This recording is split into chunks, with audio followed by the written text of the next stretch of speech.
Alô, internautas! Estamos de volta aqui para falar um pouquinho sobre Douglas Costa no Grêmio. Tudo bem, Filipinho? Tudo bem, Moisés. Um abraço. O grande assunto da semana, né? Douglas Costa. A gente sabe que Libertadores, Copa Sul-Americana e o Campeonato Gaúcho são assuntos importantes, mas Douglas Costa tomou o cenário durante essa semana. Eu não sei quem está vazando as fotos, mas alguém importante está vazando fotos do Douglas Costa. Primeiro, no meio da semana, vazou a foto da reunião dele com o Marcos Herrmann.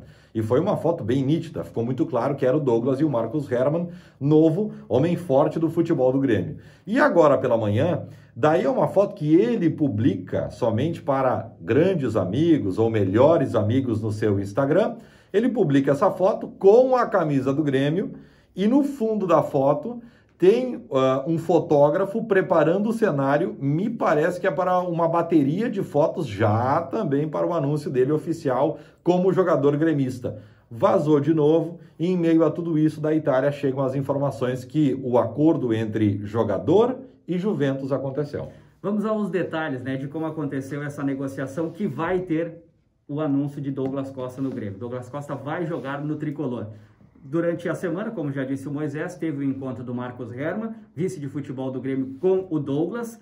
Durante 30 minutos, os dois conversaram sozinhos. Depois, chegou a turma dos números, né? Jorge Machado, empresário do jogador, e também Carlos Amodeu, CEO do clube, que ainda está fazendo esse trabalho de gerente de futebol. A partir daí, se chegou ao acordo financeiro. Dali, estava tomada a decisão de que o jogador seria do Grêmio.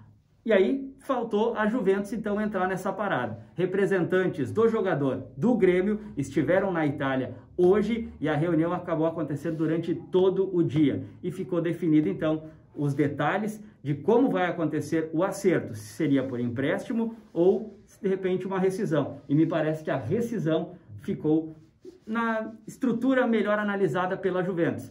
Agora só falta assinar. O jogador vai abrir mão de valores, né, que ele tinha para receber da Juventus. A gente não sabe se serão os valores integrais, ou seja, o jogador tinha um X para receber, se ele perde todo esse X ou se ele perde meio X. Então isso a gente não vai saber nunca, mas muito provavelmente alguma informação vai vazar, principalmente em relação ao time da Juventus, que deve anunciar esse acordo nos próximos dias. O anúncio oficial deve acontecer somente no começo da próxima semana. A não ser que daqui a pouco, nesse fim de semana, em caso principalmente de um bom resultado do Grêmio no Clássico Grenal, o Grêmio prefira fazer o anúncio de Douglas Costa. Para a gente falar um pouquinho sobre o teor da negociação dele com o Grêmio. O jogador teria se submetido a assinar algumas cláusulas importantes. Primeiro que ele vai receber o teto do Grêmio. Ele vai ficar no teto do Grêmio, que é um pouco inferior a R$1 milhão. Me parece que seriam cerca de R$800 mil o salário dele. Ele aceitou as variáveis, né? Exatamente. De produtividade, o que para o Grêmio era muito importante. O jogador, agora sim, Moisés, mostrando que realmente ele queria voltar. E o Grêmio, Felipe, ele ficou muito impressionado com aquilo que repercutiu, principalmente junto aos torcedores, que era uma euforia da contratação do jogador. Os torcedores queriam muito contar com o Douglas Costa vestindo a camisa do Grêmio, mas outros cobrando. Será que é o Douglas Costa que se machuca muito? Ou será que é o Douglas Costa que é craque, que decide jogo, que é campeão nacional todo ano, na Juventus, no Bayern, no Shakhtar, o cara que chega na seleção e faz aquele barulho na Copa da Rússia, capaz de mudar o panorama da partida? Qual é o Douglas que vem para Porto Alegre? E uma das cláusulas, que é uma cláusula para mim muito importante para o Grêmio, é que o jogador vai ter que cumprir no Campeonato Brasileiro pelo menos 60% dos jogos na competição.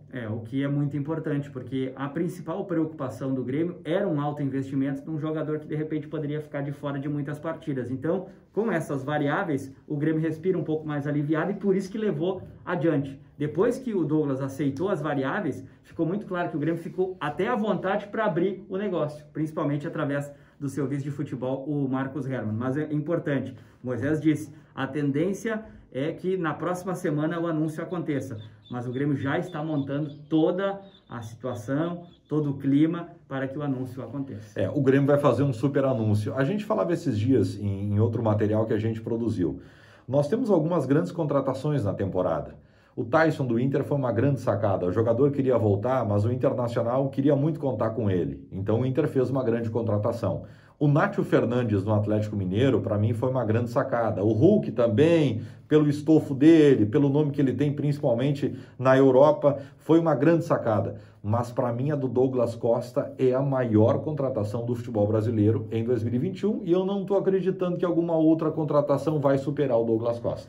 O Flamengo procurou o jogador, o Atlético Mineiro sondou, o Flamengo veio com uma ideia e o Palmeiras veio com um salário ainda melhor. E o Douglas Costa não aceitou.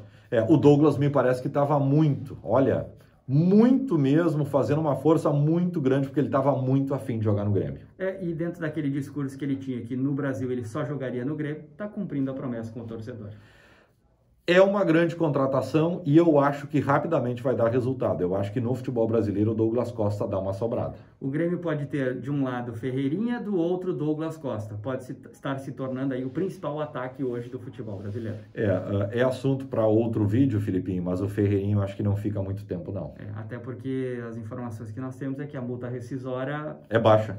E aí fica fácil tirar ele do Grêmio. Fica fácil, é um jogador jovem, está arrebentando, os números dele chamam muito a atenção, eu acho que é uma possibilidade de negócio, quem sabe ainda nesta temporada, para sair no final do ano. Não vai sair agora. Daqui a pouco sairia no final do ano, né? Mas Douglas Costa, no começo da semana que vem, deve ser anunciado como jogador do Grêmio. Uma informação, Filipinho. O Douglas Costa, desde que ele foi para a Europa, Shakhtar Donetsk, Juventus e Bayern de Munique, ele perdeu um campeonato nacional. Que foi na Ucrânia. Um ano. Todos os outros anos que ele jogou, ele ganhou todos os campeonatos nacionais. Fora Champions, Campeonato Mundial, Supercopa, Copas. É um jogador assim, muito premiado, jogador importante, mas um jogador que tem uma estrela muito grande, né? Ele ganhou grandes títulos na Europa. E isso no futebol, por mais que alguns não acreditem, faz toda a diferença. Faz. E vai encontrar o Rafinha, que foi parceiro dele no Bayern de Munique. E que fez aí uma propaganda grande para que o jogador também retornasse. E vai, de alguma maneira, enfrentar logo ali na frente o Tyson, que foi parceiro dele no Shakhtar Donetsk. Então, a gente tem aí, nessa rivalidade também, dois grandes jogadores nessa temporada de 2021. Um com a camisa do Grêmio, que é o Douglas Costa, que deve ser anunciado no começo da semana que vem, e o Tyson, que já estreou com a camisa do Internacional. Voltamos com mais informações aqui pelas redes sociais do Grupo Independente a qualquer momento. Valeu, Filipinho. Valeu, um abraço. Valeu, até.